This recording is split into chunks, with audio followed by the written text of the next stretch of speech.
انت لاحظت قبل كده ان الوقت بيجري بسرعة لما تكون مبسوط، بس بيكون بطيء لما تكون زهقان؟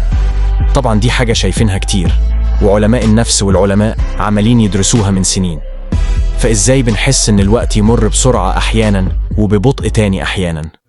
التفسير العلمي: إدراك الوقت عملية معقدة بتتضمن انتباه الدماغ والذاكرة وحالتنا العاطفية.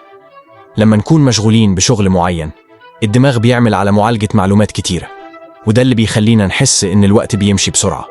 ده اللي بيسموه الوقت بيطير لما نكون مبسوطين. الدماغ مشغول جدا بالمهمة ومبيلاحظش كتير إن الوقت بيمر. بالنسبة لما نكون زهقان أو بنعمل حاجات مكررة ومملة، الدماغ بيعمل معلومات أقل، وده اللي بيخلينا نحس بمرور الوقت بشكل أكبر. الوعي الزيادة دي بتخلي كل لحظة تبان أطول، وده اللي بيخلي الوقت يبطئ. بالإضافة إلى ده، الحالات العاطفية لها دور كبير.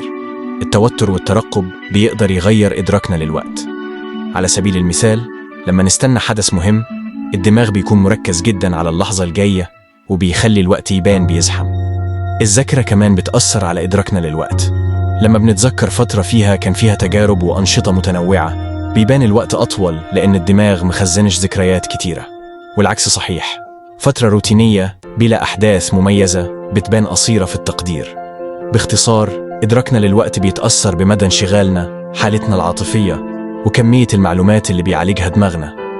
المرة الجاية لما تلاقي نفسك بتتسائل ليه الوقت بيمشي بوتر سريع أو ببطء، نظرك للي بيشغل بالك. فهم هذه العوامل يساعدنا على إدارة وقتنا بشكل أفضل والاستمتاع باللحظات اللي بتهمنا أكتر.